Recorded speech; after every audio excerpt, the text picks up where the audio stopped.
ladies and gentlemen. Welcome to another lesson of Pre-Calculus with Professor Checo. Today's lesson is 2.6, homework on logarithmic functions. Let's get into it and take a peek. As always, I'm going to go straight to 34 questions. Okay, I'm going to go straight to the textbook just to see what definitions they want us to understand with logarithmic functions. All right, logarithmic functions. Find the exponential function keys 10x, 10 to the x, and e to the x in your calculator. Close to these functions, you will find log and ln. So basically, what logarithmic is the inverse. So if you look at a function, it's going to be the inverses. So let me see if you get a nice version. So first, let's see, one-to-one. Definition of one-to-one, a function is said to be one-to-one if each range value corresponds to exactly one y value. So you can kind of think of this as like the vertical, you know how you have the vertical line test to see if it is a function? There's a horizontal line test to see if it is one-to-one. That's pretty much what I would do. So if a function is one-to-one, then the inverse of the function is formed by either changing the independent or dependent variables, a and b, and then there. If it is not one-to-one, then it does not have an inverse. So how could I think of that? I think we'll get examples. All right, so logarithmic functions are going to be of the form y equals base to an x, so y equals 2 to the x, and then in order to switch them, it would, so this is, boom, the definition behind it, and then here we get into the actual logarithmic functions. So here's 2 to the x, there's the inverse of it. A logarithmic function y is equal to log base b of x, which helps you solve x equals b to the y. So if you're trying to solve for an exponent, you would use the logarithm, and then that helps you solve it. The log to base b of x is the exponent to which b must be raised to obtain x. The domain of the function is a set of all positive real numbers, which is also the range of the corresponding exponential function, and the range of the logarithmic function is a set of all real numbers, and so forth and so forth. Cool. So just a lot of properties of logarithmic functions: converting, multiplying, adding, dividing. Here are our rules. So if you have log of a base of 1, that equals 0. Why? Because think of it like a loop. B to the 0 is equal to 1. B to the 1 equals itself. B to the x should be equal to b to the x. And then if you have b log base b of x, that means that the logs are going to cancel, and then you just get is equal to x. Alright, so that's your basic properties. Now in terms of multiplication, division, base to a power, and then this one. So when they're being multiplied, they're being added. So for example, if logs are being added, you can multiply them. If they're being divided, you can subtract them, or subtracted being divided. Base to a power, the power comes out front of the log. Last but not least, if the log of the bases are equal, that means that m and n have to be equal. And then we should do some properties with it and work with it, manipulate it, totally fine. Moving on. Pretty straightforward, just manipulating, working with it. I can do that, I can do that, I can do that. Graphing it, totally applications. There's our interest formula. Cool, cool, cool.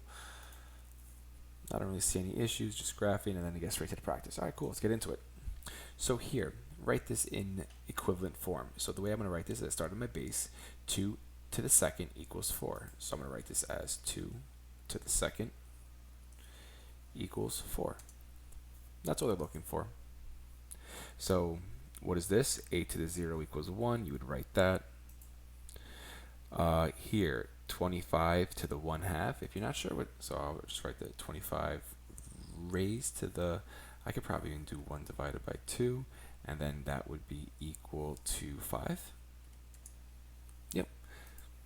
Cool. All right. Now here they just want us to rewrite it in terms of base. So then this would be, where is my logarithmic function? How do I get the logarithmic function? Let's give this a shot. What if I do log? I don't know how to do subscript. This one over here. Let's try that. Log base 2 of 8 is equal to 3. Is it going to accept? Okay, cool. So it accepted that. because 2 to the third equals 8, because you're solving, when you use a log, you're solving for the exponent. Very similar thing here. Very similar process here. Evaluate this. Oh, this is easy. 10 to the what power gives you 10? 10 to the 1 power. Here, 2 to the what power gives you 1 over 32. Well, this is going to be a negative number, and 2 to the third is 8, fourth is 16, so this is negative 5. And then we're working with it. Cool, solving it. Now the only difference between ln and e is that they're going to be, your base is e, which I'm sure you guys all know. So here, e to the what power gives you negative 10.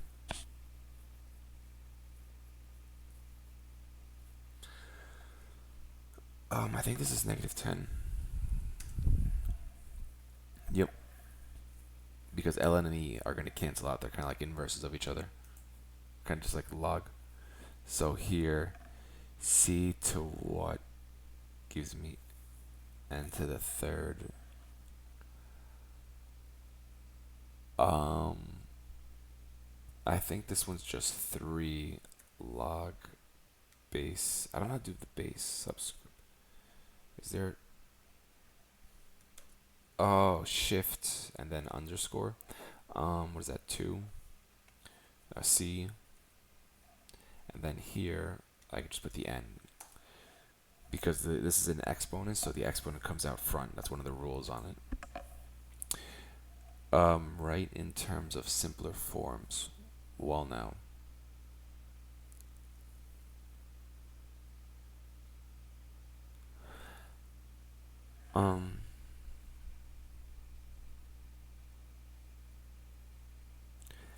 I think so here, because I'm gonna view an example. I really don't know what rule they're testing us on. Which rule are they? This, maybe. So this is the r would be applied to there. So then this is just w raised to the r. So that log of what did I just say? W raised to the r, because the log of base 3 and the base of 3 would cancel out. The r is my exponent. It gets sent up. Cool. Here, if log base 3, so now here 3 to the third is equal to 27. 3 times 3 is 9, times 3, 27. 5 to the what is 25. I think that's pretty simple. Second. Cool. Moving on. You guys can figure that out. What to the negative fourth gives you 16. 8 to the 1/3 gives you what? Discuss the validity of the following statement. If the statement is true, explain why. If not, give a counterexample. Every polynomial function is 1 to 1. That's false. Because a function that does not pass the horizontal line test would be like x squared. Because it is false where each range value with the certain exception is has 2 corresponding. Yep, that's it. Each range has 2 x's. Each y has 2 x's. Okay, let's look at this one. If g is the inverse of a function, then g is 1 to 1. Well, f is 1 to 1. I don't know if that means g is 1 to 1.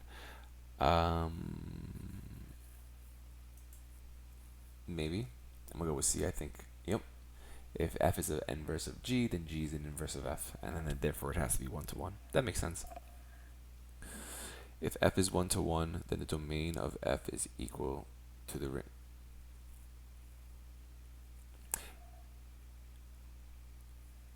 If f is 1 to 1, then the domain of f is equal to the range. No. There you go, because the counterexample is e to the negative x, which goes from negative infinity to positive infinity, but the range is from 0 to infinity. Yep. Okay, so now here we got to start adding some things. Find the following equation. So what does x equal? So here, good, they're all raised to base b, right? And then I can't do anything until I simplify this. So the first thing that I'm going to say is if you look at these 2/3, that's going to be the exponent on this guy. Now, if you take the cube root of 8, so let's just clean this up a little bit. I'm going to first write this as um, log of 8 to the 2/3, the cube root of 8 is 2, so that's just going to be to the 4. So a 4 plus 9 raised to the 1/2 is going to be log base 3, and then minus log base 6. Okay, so what I can do is, because the log base, so that's going to be minus log 6. Now these guys is addition and subtraction, so we go from left to right. 4 plus 3, because they're being added, we multiply. That gives me 12. 12 minus 6, because they're being minus, we divide. So 12 divided by 6 is log base 2. So that means that x is equal to 2. I'm going to view an example on that one just so that I can go through one more time. So here, they apply this rule where they take all these numbers, the number up front gets raised to the exponent on our number there. And then you just apply it. Once you simplify that, you'll get it cleaned up. Because this has been added, you would multiply them. And because it's being divided, you would subtract it. And the number that you get is the number you're looking for. Moving on. Very similar problem here. Take that, raise it to that. Take that, raise it to that.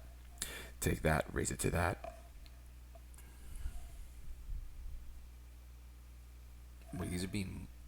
No, yeah. I think that's pretty simple. Very, very, very similar to the one we just did. So here, let's see.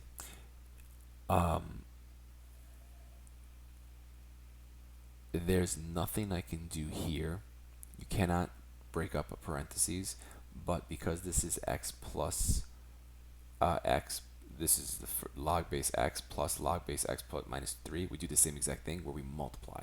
So then this would become x squared minus 3 is equal to 18, which means x squared minus 3 is equal to 18. So x squared minus 3x is equal to 18, minus the 18 from both sides, which gives you negative 18. We'll multiply to negative 18 and adds to negative 3. That's going to be a negative 6, positive 3. Flip those, what did I say, negative 6, so that's going to be a positive 6 and a negative 3.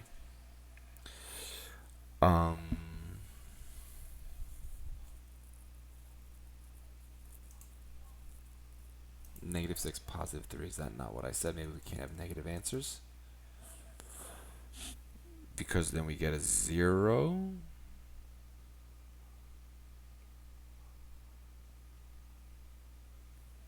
Why did I reject the negative one? Because I can't have negative numbers, right?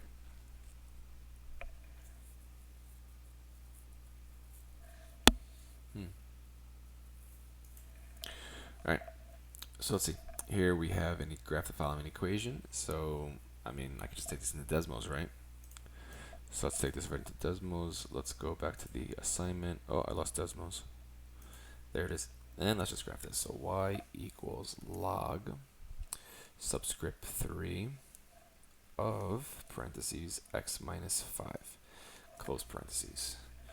Let's take a look at what my points are. So that looks like 6, 6, 0. Oh man, it made it so much smaller. I don't like that.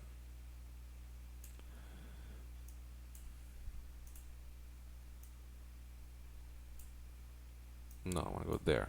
There we go. 6, 0. I think it's this one. Yeah, I mean, that wasn't really that hard to see. Okay, moving on. Explain how the graph of this can be obtained from the graph of that without using using a simple transformation. Remember how I said if x is attached to by parentheses? So this graph has been moved 2 units to the right. It's the same thing, no matter what kind of function it is. Same rules apply. So now what happened? Now this domain. We could just look at this graph. So if we take a look at this, let's see. Y equals 4 plus the ln of x minus 3. So this graph looks like it's every number greater than 3. So let's go parentheses 3 comma infinity. Where's my infinity symbol? Right there. Close that, hit enter. There we go. Just looking at domain. Range should be all real numbers. So that should go from positive infinity to negative infinity, which here negative infinity to positive infinity. There we go. Check. Cool.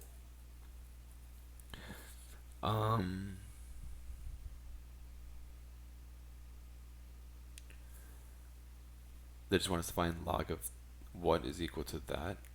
Now, I mean, this is pretty simple, but I just need a calculator. So let's go to my calculator because all I have to do log is base 10. So if I just raise 10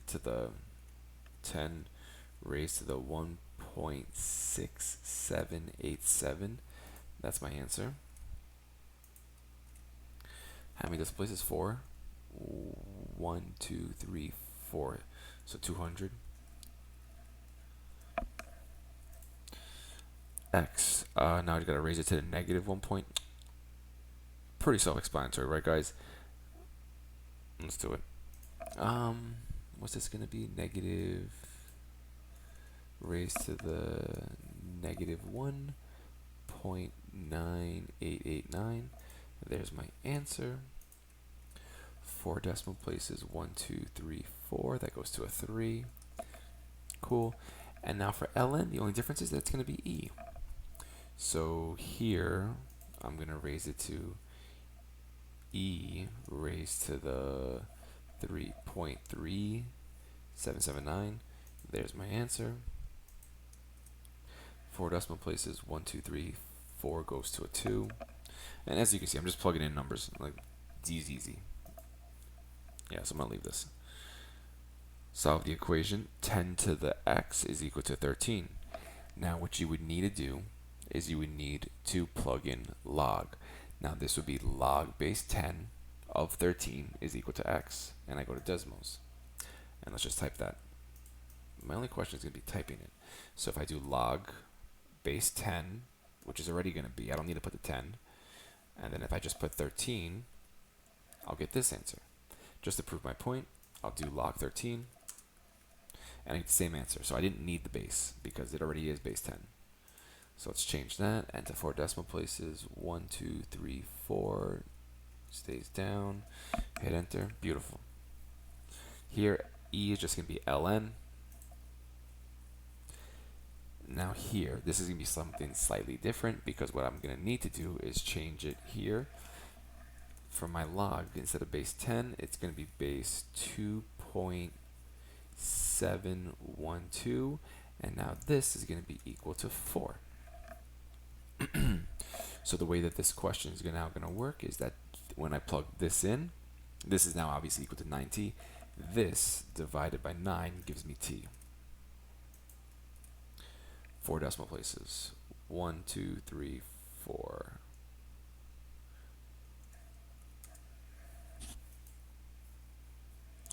Alright, this would just be graphing what does ln of x look like. So let's go back to here, here.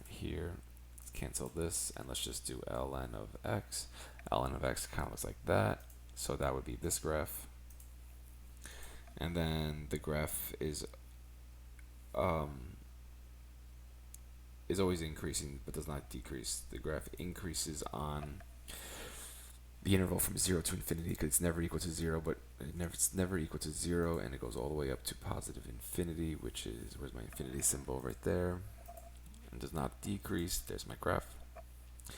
What does this graph look like? So this entire graph should have been moved down 3 units, which is going to be this one right here.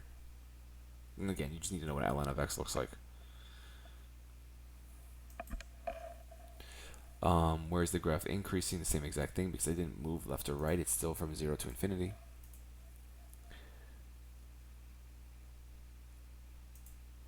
When is the graph decreasing? It's never decreasing.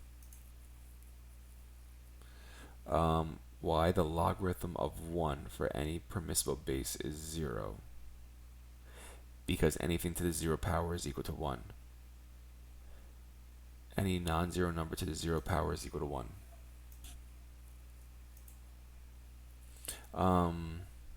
In the first 100 years, a mutual fund producing an average return of 19.91%, assume the money invested in the fund is to earn compounded annually. How long will it take the money invested in the fund to double? So I'm going to go to Desmos. Let's see if we remember the formula. The formula is 1 plus the rate, which is 0.1991 divided by the number of times it's compounded. So here it's yearly, so that's just going to be raised to the 1. And then I think it's raised to the 1t, right? So then this is raised to the 1x. And then I'm looking to see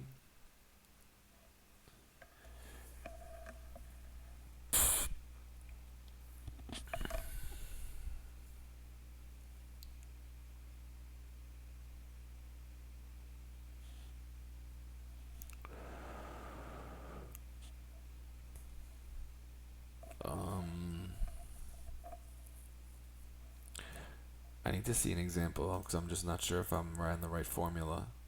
Yeah, but what's the principle? I think I just want to double, so it's just going to be 2 on the right side. Right? Yep, yep. I want it to double, so it's just going to be 2.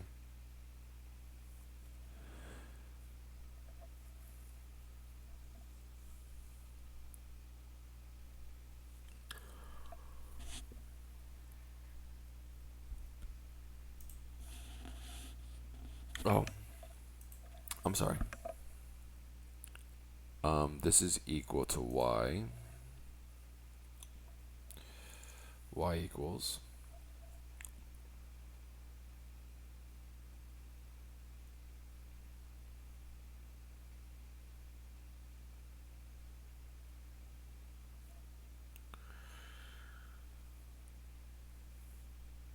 Oh, yeah, I want this to be equal to 2. That was very, very foolish. All right, where's this point? What is this? What is the intersection? X equals 0, or y equals 0, y equals 0. What is that? Oh, typed in the wrong place. Here, y equals 0. What is that intersection?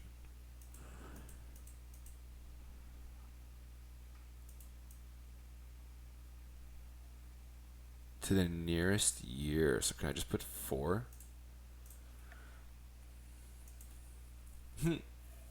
Yes, we can. Cool.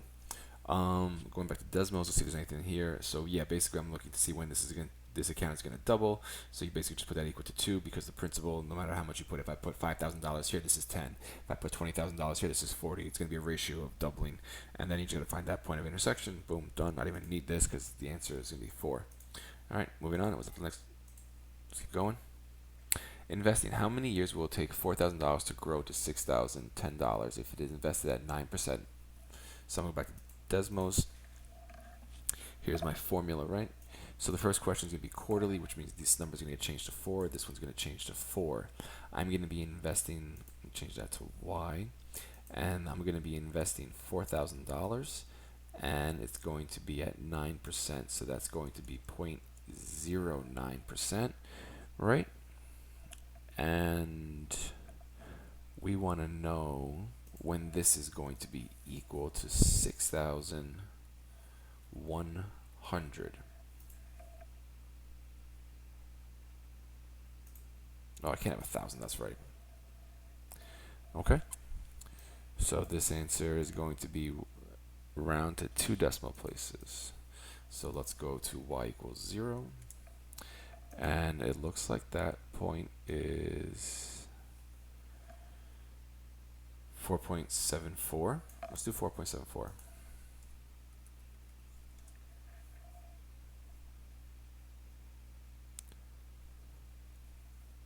Compounded quarterly. Oh. 4.74, around 2 decimal places. I was like, why did I get that wrong? Cool. Now here, it's compounded continuously. It's a different formula. PERT, I believe. I believe it's principal. So we still have the same exact questions. Equals 4, 1, 2, 3, PE raised to the RT, I believe it's rate times time, which is 0.09 times x. Nope, I gotta put up there parentheses 0.09 times x, close. Green line occurs at, what is that? Y equals 0. Let's see that intersection. What is that? That looks like it's like a 4.68. 4.68. 4.68.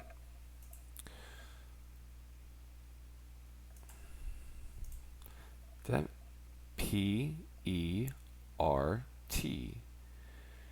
Where did I?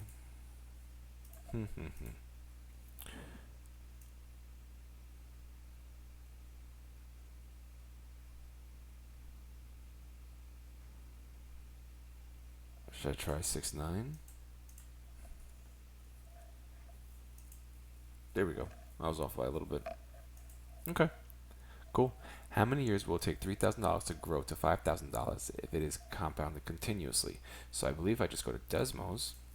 Here's my compounded continuously formula. I'm going to take that money at 3,123. I'm going to no, I'm sorry. I want it to grow to 5,400. I'm going to be investing 3,000, and my interest rate is going to be 2.5. So 2.5 times x. And now I'm just looking for the green. What is that? That looks like it's going to be round to 2 decimal places, 2.5, 23.51. 23.51 years. Awesome. All right, and that is the chapter. Not too bad. 26 minutes. Logarithm functions and that kind of stuff. Cool. Good luck. If you have any questions, let me know.